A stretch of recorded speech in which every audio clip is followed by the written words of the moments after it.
So what I wanted to do today was begin with a small kind of to present some concepts regarding wealth, some concepts regarding wealth.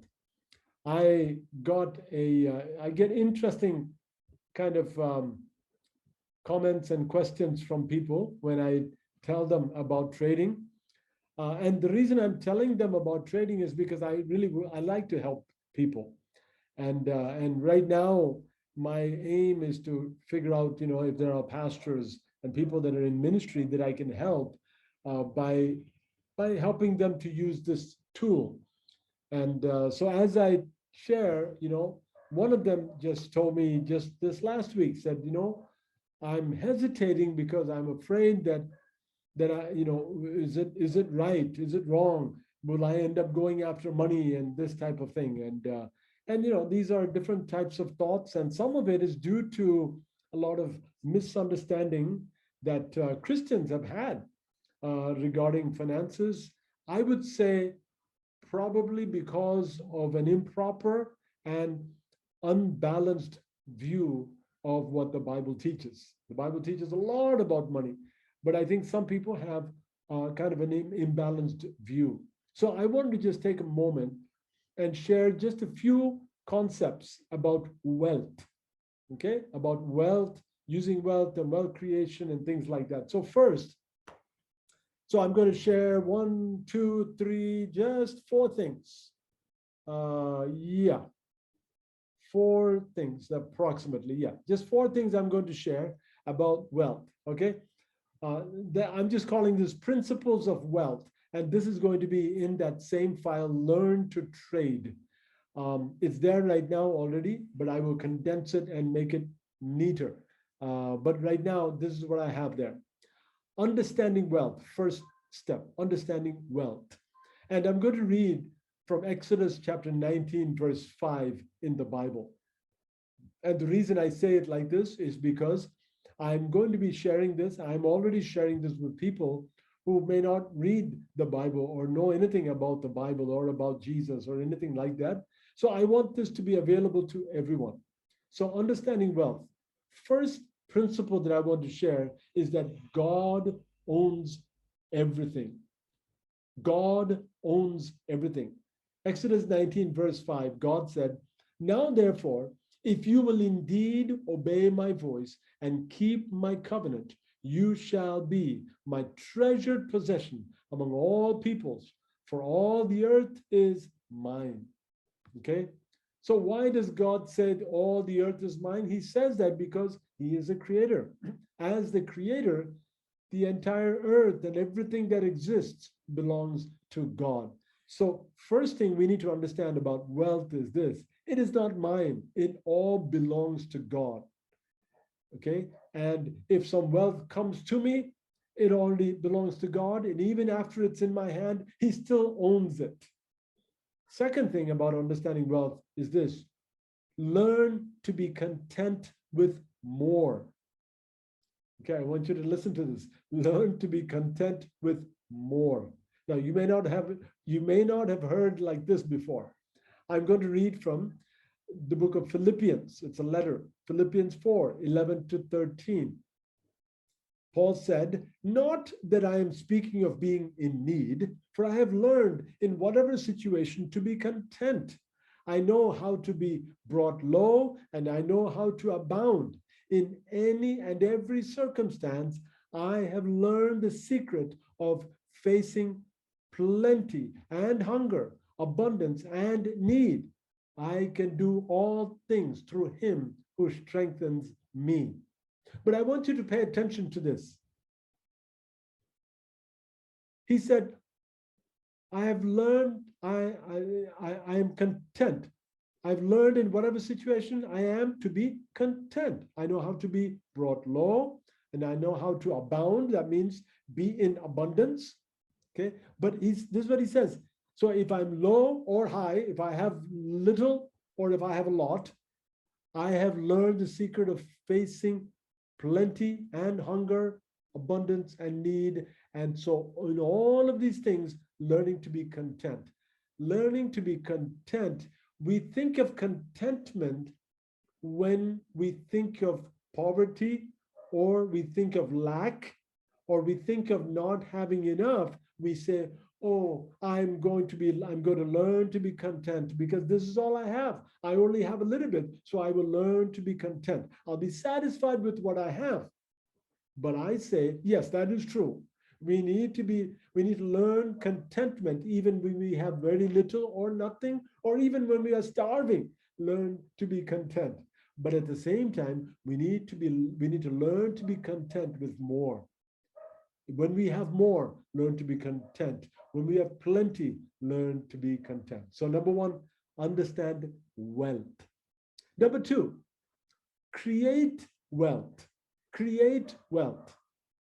Okay, Deuteronomy chapter 8, verse 18. Deuteronomy 8:18.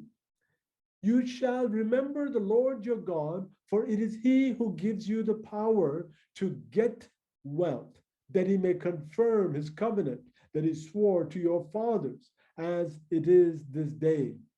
Now, there's another translation that uses the term create wealth, to get wealth or to create wealth. Okay? Now we know that all the wealth in the world today, was it there from the beginning, or was something made that wasn't here then? Now that's a philosophical question. That's a difficult question to answer, okay? But that is a reality. We are creating wealth, we are getting wealth. Now the problem with the word getting wealth, okay, is if you're getting wealth, you're getting it from somewhere, and there is a concept with a lot of people that wealth is limited, that there is a limited supply of wealth. Therefore, if I have more, then I took it from somebody else and someone else has less. Okay? If I have more, then I'm guilty of taking from someone else. Okay. Recently, I heard an interview with a Jewish rabbi by the name of, what is his name? Lapin. Okay, Daniel Lapin. Daniel Lapin. Yes, yes. And he was saying about this term, he said that very wealthy people in the world, like, you know, some of the richest people in the world, when they do philanthropic projects, or when they do things for the community, give to the poor and things like that, others are happy and they said, oh, isn't it so nice? He's giving back to the world. He's giving back to the community. And Rabbi Lapin said, I don't like that phrase. I don't like that term, because that implies that he took it from somebody else and he's giving back. Or that implies that he took it unworthily or in the wrong way or inappropriately from somebody, and now he's giving back what he should not have had in the first place. And he said, that's not the case. Okay? Earning income, earning wealth, building a business, and creating wealth is not bad. It's not sinful. You're not taking from anyone. Now, there are circumstances where people are literally crooks and they have taken from people. That's different. Where Jesus, there's an example of Jesus and Zacchaeus, right? He was a tax collector who took money from people improperly. I'm trying to think of that word. Yeah, he took it from them in the wrong way, more than he should have. And so when Jesus comes to him and there's a change in his life, he says, I will give back. Now he uses that word appropriately. Okay, so number one, what we are talking about, number one is understanding wealth. Number one, that God owns everything, and we are to learn to be content with more. And then the second principle that I'm sharing is this: create wealth. God gives you the ability to create wealth. Deuteronomy 8:18. That's what we are doing. We are creating wealth by investing in the stock market. Okay? By the money that we put in. Now, in our trading group, we have close to 50 people, 48 or 49 people already. And there's a few people that are about to enter, and I think they might have. If they have, we're over 50. Now, I don't know how much money all these people have put in. I don't know. I haven't asked anyone. But I estimate, okay, knowing the people that are here right now, I estimate that we have already invested probably altogether, probably about 10 lakhs or more altogether. And grant you that these are people that are just started trading in just a few months. Okay, I believe that we probably have more than 10 lakhs altogether. We have put in that much money into the wealth creation system, into the business system in India. And through that, wealth is being created. Okay, number 3, enjoy wealth. Enjoy wealth. If anybody is taking notes, I'm just sharing these points with you. Enjoy wealth. In the Bible, there is a book called Ecclesiastes chapter 5, verse 19. He says, everyone also to whom God has given wealth and possessions and power to enjoy them and to accept his lot and rejoice in his toil. This is the gift of God. So it is a gift of God to work, to toil, and to enjoy the wealth and possessions that God has given you. See, people with an improper understanding of the Bible and understanding about wealth, what has happened is they have misunderstood the whole concept. And therefore, they end up being always guilty, feeling guilty about nothing. All right, so number 3, enjoy wealth. And my last point, number 4, give wealth. Wow, very interesting passage, Deuteronomy 15, verse 4 to 6. Now, yeah, I mean, this could be a point of a lot of debate and discussion. Listen to this. But there will be no poor among you. Wow, God is telling the Israelites, but there will be no poor among you, for the Lord will bless you in the land the Lord your God is giving you for an inheritance to possess. If only you will strictly obey the voice of the Lord your God, being careful to do all this commandment that I command you today. Verse 6, for the Lord your God will bless you as he promised you, and you shall lend to many nations, but you shall not borrow. And you shall rule over many nations, but they shall not rule over you. How many of you know that if you are in debt, you are under bondage to somebody? Okay? The lender is actually the master to the borrower. The borrower is slave to the lender. Now, we don't like that term slave, okay? Let's throw it out. Let's not use it. But it's like you're a servant to that person. And they immediately have power over you. Okay? There will be no poor among you.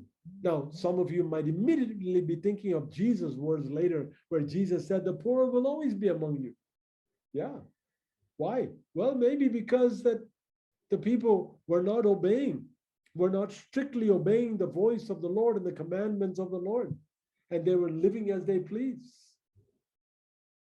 One more verse, and I'll end it here. Deuteronomy 15, 7 to 8. If among you one of your brothers should become poor in any of your towns within your land that the Lord your God is giving you, you shall not harden your heart or shut your hand against your poor brother, but you shall open your hand to him and lend him in sufficient for his needs, whatever it may be. See, look at that. So 4 basic principles of wealth. I'm just sharing with you just 4 things, and many more, but just 4. Number 1, We need to have an understanding of wealth, that God owns everything. Number two, we need to create wealth. We need to learn how we can create wealth, or we can learn that we can create wealth.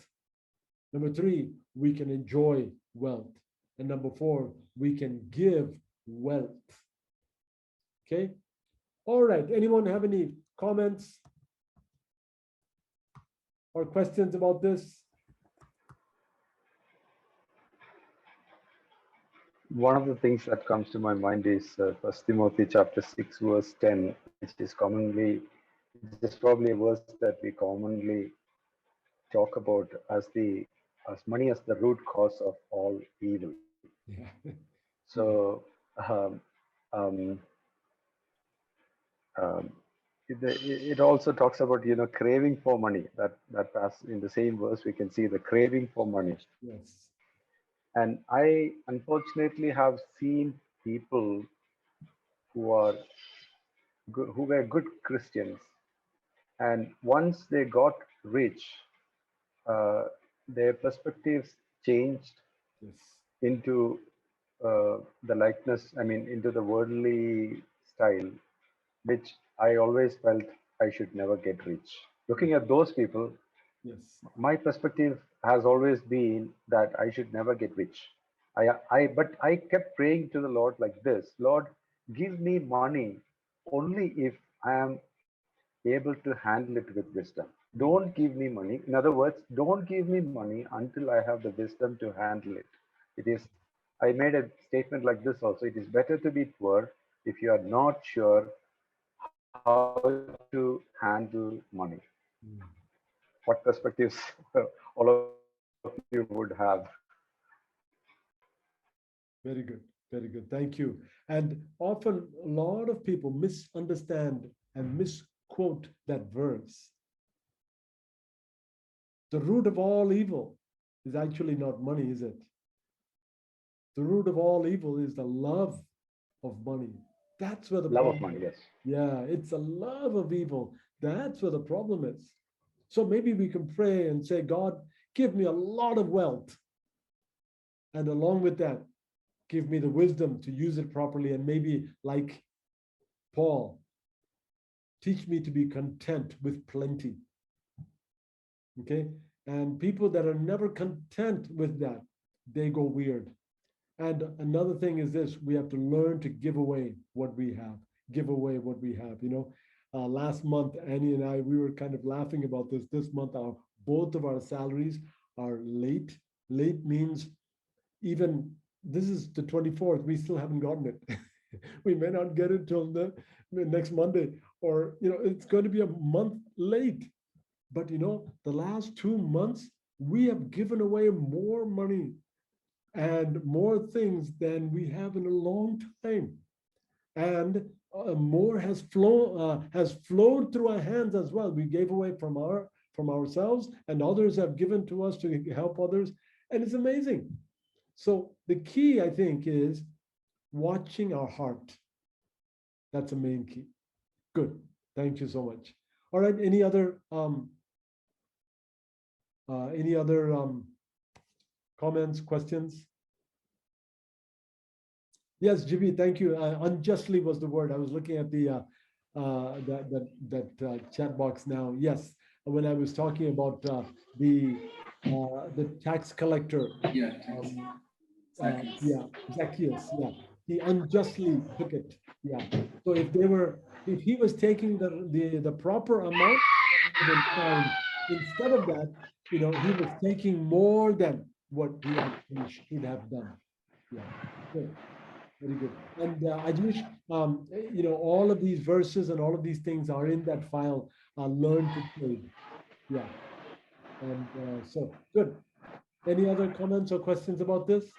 I'd like to add that we need to have a working relationship with money, not a love affair or a hate affair. Rather than bringing love or hate into the aspect of money, if we can have a working relationship and we say we want money, we want to use money, and we know if we are using money, then it's okay, it's our servant. We should not become the servant of money. It should not define who we are, but we should define what it is. So I think, like summing up what you said, sir, and also what Vinny said. If we can have we can think of it as a working relationship, Yes. not as a love-hate relationship. Good, good. Very good. Yeah. Working relationship. Yeah. Good. All right. I'm going to post that link to that Learn to Trade file there. And I don't know if any of you have opened it recently. Many of you have seen it early. I've been developing it almost every week. I add something, I tweak a little bit, and I've added a kind of an index or a table of contents because the file keeps getting longer and longer. And to make it a bit more. So if you have any comments about that and how to make it better, please let me know, and I will keep working on it. Okay, if there are no other questions, what I will do is I'll go to the questions that were sent, and then we'll move on. Okay, and then I'll look at some charts as well. All right, I just sent the message. Zeroda introduced a kill switch today. Any practical uses for us today? Okay, the kill switch. If you really hate somebody, you can use that switch. No, just joking. I think the kill switch just kind of stops your trading right there. Okay, it stops you right there. I believe it's mostly useful for day traders. Okay, day trading, the thing about day trading and scalping, you're getting in there and trying to get 0.3%, 0.5%, or just getting in there for a few minutes, sitting there, watching the tick, and buying and then selling within minutes of time. And then once you do that, you look for another trade, another opportunity, get into it, and then a few minutes you watch, or a few minutes. Or some people, they may have, that's why they'll have several screens. So they may have 3 or 4 different trades running at the same time. They're literally watching each one, and waiting for that time where they can sell and take the profits, scalping and this type of thing. So people that do that, they will get into lots of trades in one day, minute by minute, or within an hour, they'll be getting into lots of trades. So for people like that, once you begin to do that, you can lose control over yourself, okay? And your emotions and all of that, you can lose control. And so the kill switch is when you've made enough losses for the day, you press that button and it closes on, it shuts down the trading. That's really what it is, okay? Now there are professional traders, what they call institutional traders, where they will give them a limit. Not a limit for profits, because profits, there's no limit, but they'll put a limit for losses. So they will say, once you lose 1,000 rupees today, or once you lose 20,000 rupees, get out, stop, shut down the computer and walk away. Okay, so they'll put a limit, depending on the volume they're trading. You might think 20,000, but if they're trading crores, all right, then it might be a certain amount. They will say, once you lose this much, okay, shut it down and get out. Okay, and so that's like a stop limit for them to stop their losses. So the kill switch is when you get to a particular place that you feel like you've traded enough, you need to stop, but you can't control yourself. You press that, it shuts down the trading. Okay. Let me go to another one. All right, since the stock was in negative for a long time and suddenly it started raising above the purchase price, how to consider to sell it or to continue to keep it? In other words, how to make that decision? Should I hold it or should I sell it? Okay, so apparently, Vivek, I think you're the one who asked that question. Apparently, some stock was in loss or not really, kind of maybe up and down, and then all of a sudden it started going up. Now, how do you make that decision? Okay, now different people make that decision in different ways. For me, what I often do is once the price reaches 5% above my purchase price, then I put a stop loss of 2%. Now, if the price goes down at that point, then I make 3% and I get out. So I still make a profit. Now, what I do is, the reason I put that 2% stop loss is sometimes it has gone 5 or 10%, and I didn't put the stop loss thinking that, okay, let's see how far it goes, then I'll sell it. Well, I'm working every day. I don't even have time. Today, I think I only looked at at the computer once. Well, for this, I only looked at it once the whole day. Just I was into meetings after meeting, and since it's Zoom, it can be crazy, once one meeting is over, I'm getting messages for the next one, and just too much. And so I didn't have much time. So in days like that, I may gain 7 or 10% or more, but then I could lose it just as fast. So I put the 2% stop loss so that even though it goes up, even though I'm not able to pay attention, if it goes down, it'll sell and I only lose 2% of what I gained. Okay, I hope that helps. And then how to select stocks, I'll talk about that also right now. Now, any other thoughts on that about stop losses or about selling? Jimmy, yeah, any thoughts on that? Charlie, Kunal, anyone? Any thoughts about selling, when to sell? I agree with your what you said, but then what if it doesn't cross 5%? What do you do in your selection? You selected a stock. I often wait. Yeah, this is what I'm doing right now. I wait. Okay, I wait now, but when I purchase, I put a 5% stop loss. It's a bit wide because I'm allowing the stock to consolidate and just bounce between the support and resistance. Okay, I put 5%. And once the stock price goes, Then a minus 5%, right?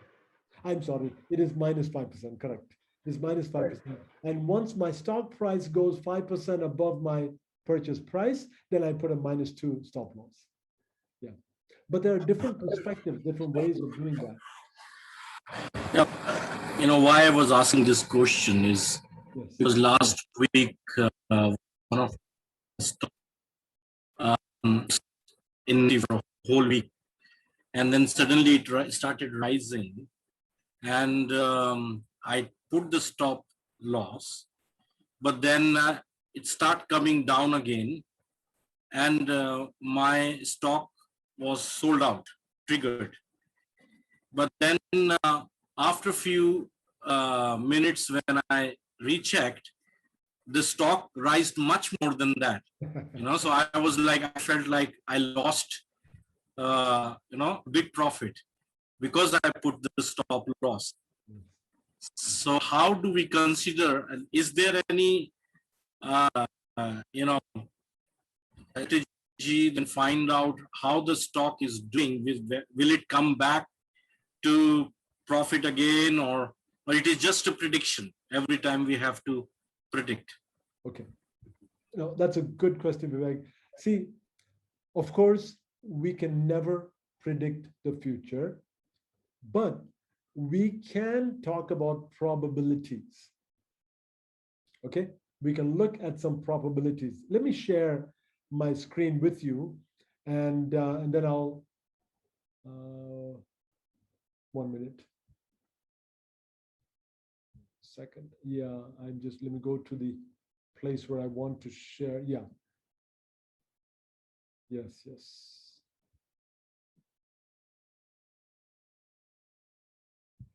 Okay, so I hope you can see my screen now. All right. Yes.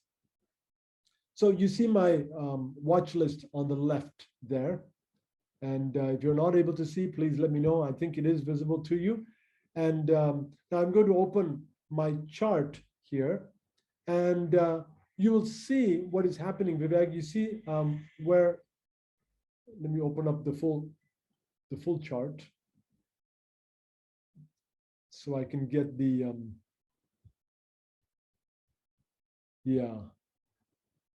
so I can get the drawing tools. Okay, so look at this for a minute, and you'll see what's happening here. This price range here.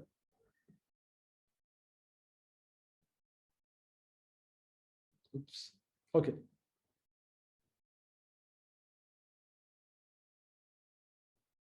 Okay, see this? And you can actually go a little further. I can even take this a little further.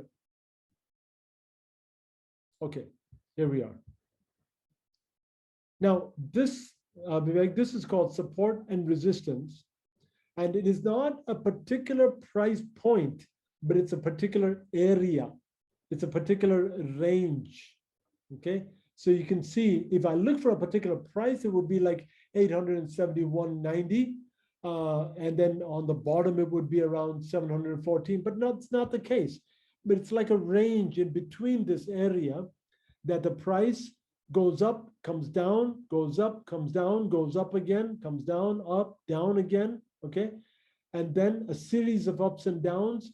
But this particular area seems to be a resistance that is not breaking through.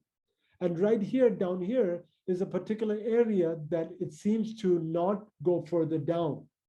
So if you have purchased the stock somewhere in this price range and you see this movement, what you can do is on the bottom, this price of 717, 715 right there, you can go there and you can go down a few points and put your stop loss right there, like 695 or 700, something like that. You can put the stop loss at 700, okay?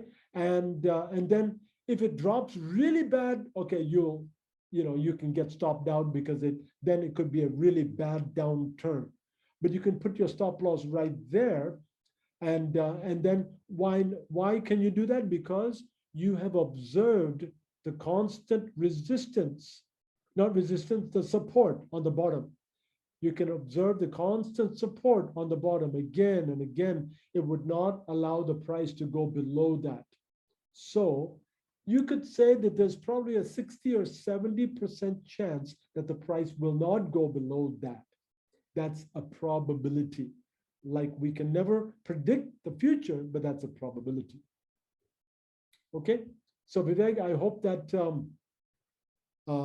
that helps clarify what I'm trying to say. We can never predict what's going to happen, but by opening the chart and looking at the movements of the price action, you can kind of gauge a particular area where the price is bouncing up and down between support and resistance.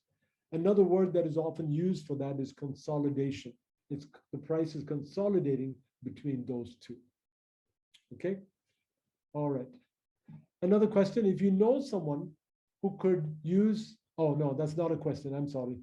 I was thinking that was a question. Yes, okay, good. Let me do something here that I wanted to share with you. One of the things that I've been doing is on my desk where I'm working, I have a sheet of paper, a small sheet of paper, where I keep a list of certain stocks. For me, this is specifically this list right here on the left. Did I already close my screen share? Let me go back. Sorry about that. All right. So for me specifically, it's this list right here. And what I've been doing is I open up each of these stocks and I look at what is happening right now. See, with this stock, Cipla, what's happening is it is consolidating in this range right here. So basically it's going sideways. So what I do is on that paper, I've written Cipla and then I put an arrow going sideways. Okay, so it's a visual tool for me to know that that stock right now is just simply going sideways. It's just simply consolidating. Okay, and then the next one I have there is Sun Pharma doing the same thing. See, so I put a sideways arrow. So each one, I just click on this and I look at the price movement and I can see that they're all consolidating.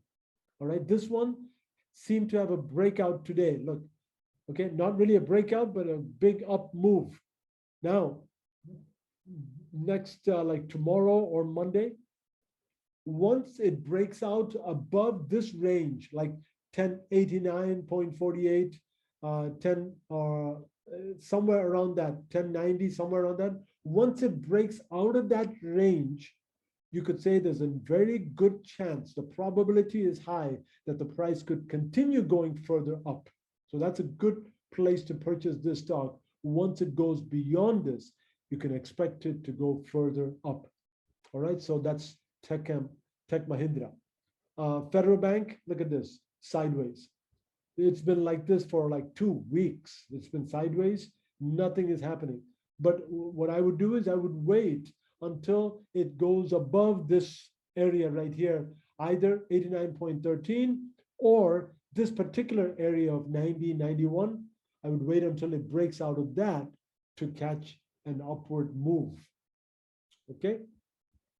And then SBI, okay, State Bank of India, same thing, going sideways again, consolidation. So I go through this whole list. I just check every day. This is only about 10 or 12. I check each one of them. Now here it is, Tata Consumer. See, this one was breaking out. So for this one, I had an arrow pointing up. But today, I drew the arrow pointing sideways because I saw the second candle that also continued sideways. Looks like it's consolidating, and we are not sure what's going to happen tomorrow and coming up Monday. So that's something I'm looking out for, because this could reverse. This could reverse and continue to go up. Okay, this could continue to go up, but we never know. And there is some detail about these candles, which maybe at another lesson I will explain more about that. There's not enough time. And that candle right there is often called a hammer, and that could indicate that the price could go up higher tomorrow or Monday. There's a possibility it's higher that it could go up, but we'll talk about that in another lesson later on. Tata Consumer, Godrej CP, all right, look at that, still consolidating. If anything, it's going down. JSW Steel also sideways, consolidating, and Power Grid. See that, all of them, okay? And then this was the list, and this was a list that I had made, a list of stocks that were below 200. All of these, I know I don't check all of this every single day, but I do go through this, and I found several that were breaking out. And now I don't have it with me right now. It is on that paper, so I don't know, which ones they were. I had written it down, but there are several, 2 or 3 in here that was breaking out. This is one, BEL. Okay, this is one that that is breaking out and going up. What is it? BEL is battered electronics or something like that. And so this is one where I have that upward arrow written down, drawn. And once I have some funds available, I'll jump into that. And then another one I think was Maruti. Maruti also has a nice up move. Look at Maruti, see? Maruti also is looking good. The only problem with Maruti is one share is 7,500. Okay, so that's the only thing about Maruti that could be a difficulty for some traders. Okay, but so those 2 or 3 I have written down, with an arrow pointing up. Now, for me, arrows is just a nice way visually to know, to kind of gauge what to expect. So as soon as something is available, some money is available. Now, how does some money come available? Well, like if I deposit some money, I know which one I would, what I would purchase next. Or when one of my stocks sell and hit the stop loss and sell, then I know where to jump into. Okay, good. Let me give you an opportunity to make some comments, some questions.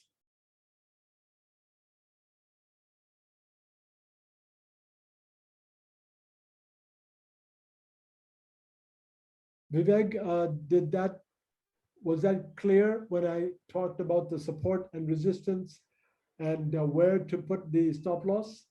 Okay, so every time, if any of you are doing the trading during the day and you're looking at the numbers going up and down and you're wondering, oh my God, is it going to go up? Is it going to go down? What's happening? And if you're feeling like that, I would recommend, please don't look at the numbers, look at the chart. Okay, look at the chart and look at the 1-day chart or the 4-hour chart. Look at the chart. Because if you look at the numbers, it's just going to be going up and down. It will play with your emotions. But if you look at the chart, you can have a more broader view and say, oh, this is no big deal. It's just bouncing between this, the two levels. That's all. Yeah, that was helpful for me to understand.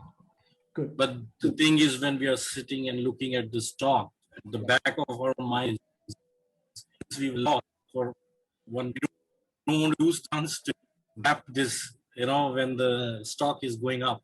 Yeah. And the fear is that again, if it will go to the negative, then Right. how long we'll wait again? Good. So that's the dilemma to decide whether to wait or to go ahead and sell it out. Good. So therefore, what I do for that dilemma is this. I put the 2% stop loss. And I'm not worried about it anymore. If the stop loss hit, fine, let it hit. Like today, I was hoping it will hit, but it didn't.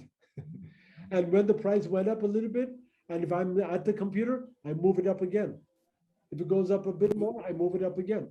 Sometimes, it's minus 2.3 or 2.5. I still move it up to 2%. Okay.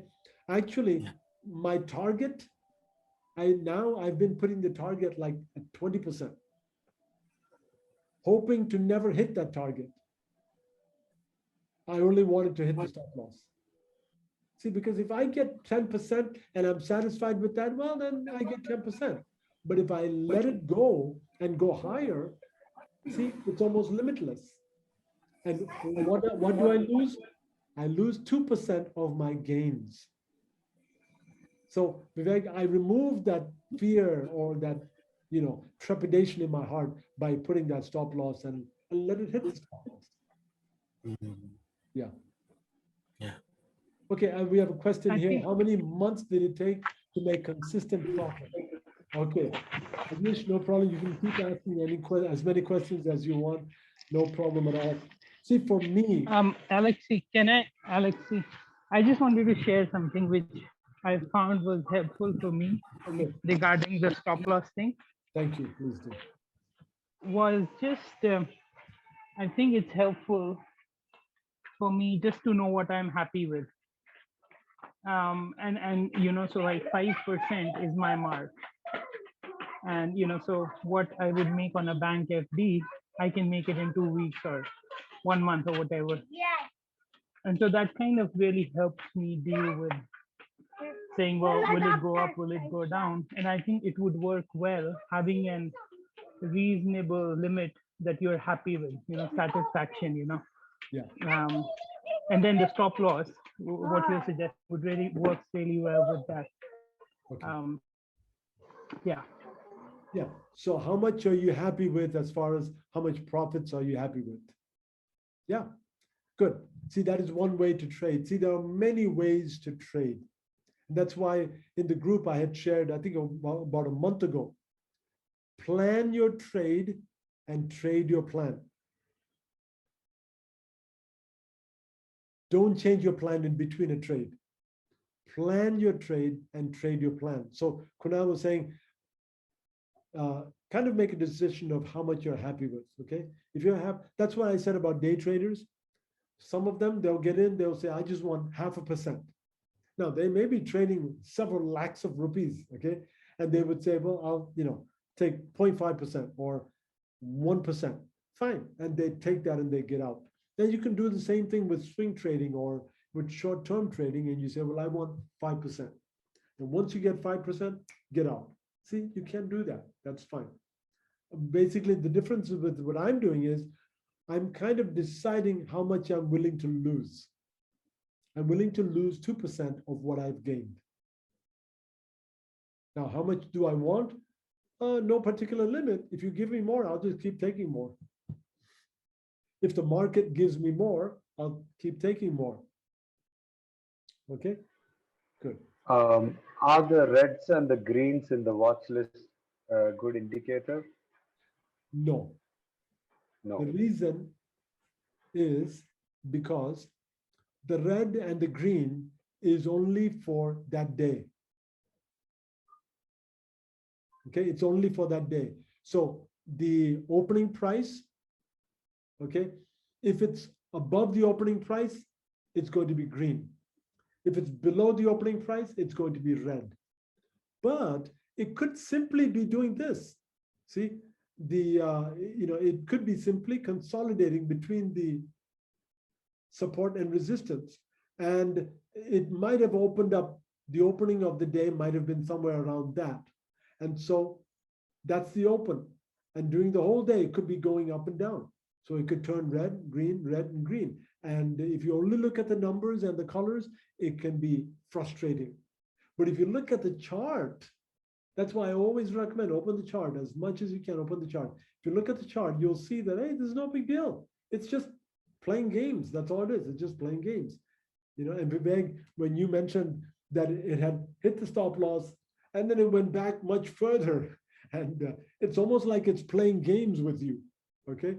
But it's just doing this. That's all it was doing. And apparently it was wider.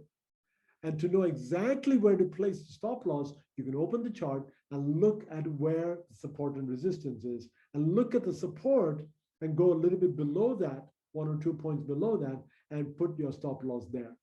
And then it will just play the game right here for maybe days, and then it will go up. Or it may go down. So I told you, that I write the arrow sideways and up, but I also have down arrows. I put the down arrow when the 20-day moving average is below the 60-day moving average. That's when I put the down arrow. And then I don't look at that one at all. I don't even bother, because if it's on a downtrend, I'm not bothering with it. Okay. All right. Any other thoughts about that?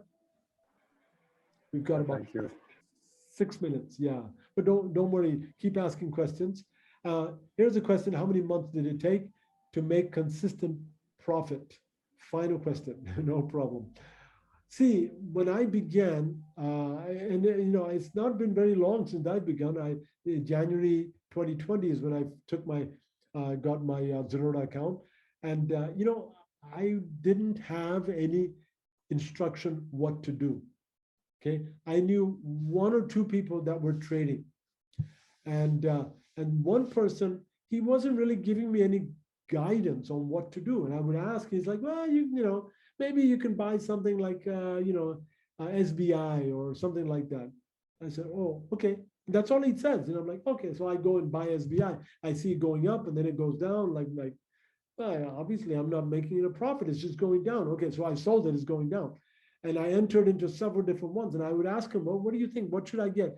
He would say, well, try this one. Oh, okay. Berger paint is another one he suggested. So I got into Berger paint, and it went up and looked good, and then I thought, and I wrote it down, I was going to sell it, and then by the time I went to sell it, it went down again. And it's like frustrating. It's like, well, this is hard, it's confusing.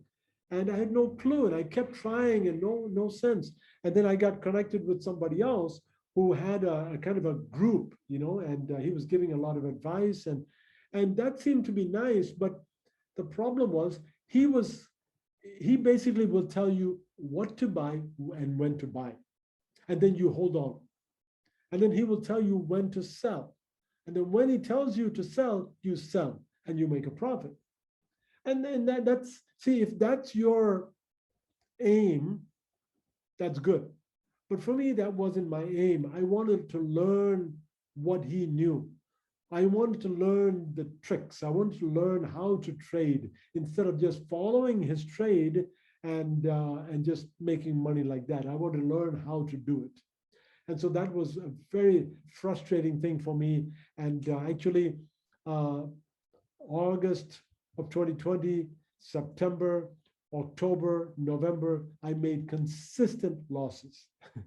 Okay, and then I saw this one video that I've listed it in our group, where the guy said, look, what you do is this. He said, and it was very interesting. He said, you enter a trade and just look for 0.5% and get out. I said, okay, let me try. Nothing else is working. Let me try this. And I did this, and I looked for ones that were just breaking out.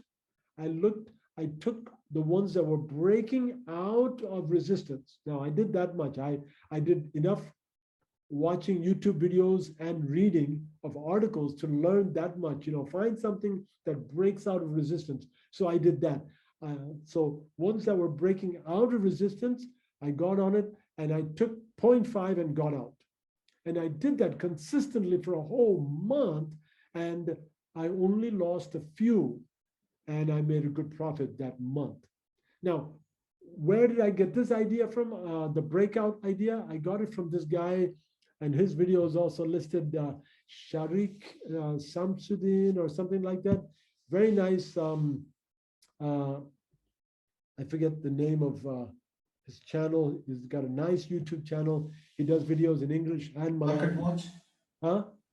Market Watch. Market Watch. Sharik Samsudin, yes. Samsudin, yes, he's the one. Sharik Samsudin, and you'll find it there. And but anyway, it's very good.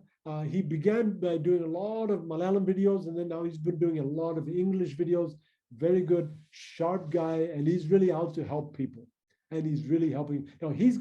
He's selling courses and he's selling a lot of stuff too, but his videos are really good tutorials. So it took me a long time, and then by December I was making some profits. January and February I made some profits, and then what I did was I tried to consolidate everything into like 2 or 3 stocks, and and then I made some losses like that because everything was just consolidating and I still wasn't paying proper attention. And then so it took me almost a year because I didn't have proper guidance. So now what I'm doing is the people that are entering, they're new traders right now. I'm telling them, please try this for at least 3 to 6 months. Then you try different things. So I'm kind of asking people to mimic the technique that I'm using for right now for a few months. Then, learn other things and move on. You don't limit yourself to what I'm doing, but this is one way that you can make some profits. So how to identify the stocks. Once you get in, I'm putting a 5%, minus 5% stop loss, and then holding it until it goes 5% above my purchase price. And then I put a 2% stop loss and I'm following it. Some people, they don't really care to put stop losses, but I don't have time to sit before my computer all day. Okay, Ajish, does that help you? Yeah. Any other comments, thoughts, ideas? Okay, thank you, Ajish. I think -2 stop loss at any point is a reasonable thing. It doesn't hit very fast. -2 is quite. Yes. It's only occasionally. It may happen. It's nothing is, I think, fixed or written in stone as far as stock markets are concerned. But then -2 is a good place to keep your stop loss. And then if it hits, we need to look at it as an opportunity to buy again. And then we might be surprised. It just hits a little below and then it goes up, and it happens to I think most of us. But right. -2 is a good place, and we take some losses too, and then we try to invest that money. I think that's what I would like to see. Yes. Now, if any of you are good at mathematics, you'll realize that -2 gets larger as the price goes up. See, 2% of 100 rupees, okay, is 2 rupees. But 2% of 120, 150 is more than 2 rupees. So that -2 actually gets wider as the price goes up. So -2 for a stock that's like Maruti. What did I say? Maruti was 7,500 rupees per share. Yeah. So -2 is much wider. So as the price goes up, it actually gets bigger. Yeah. Very good. Okay, good. Anyone would like to share your experiences? Any thoughts, questions? So I've put the file Learn to Trade in the chat box. You have the link on, or you've already received the link, but please share that with anybody that you know that is interested to learn trading. And one of the things that I'm working on is what I'm working on is a few people in this group. I'm asking them to be coaches, to coach other people and to help other people with their trading. And I'm working on that, but I'm selecting people that have been at least part of this for at least 6 months, and trading well, and seem to have a pretty good concept on how to do things and what to do. Okay, so I'm working on that. Haven't really ironed out everything yet. Time is limited. That's the only thing. I've got some new responsibilities at work, which is really crushing me more. But God is giving grace. Okay. Thank you then. Have a good evening, all of you. Thank you very much, Pastor Alexei. Thank you. You're welcome. I appreciate it. Yes, welcome. Bye now.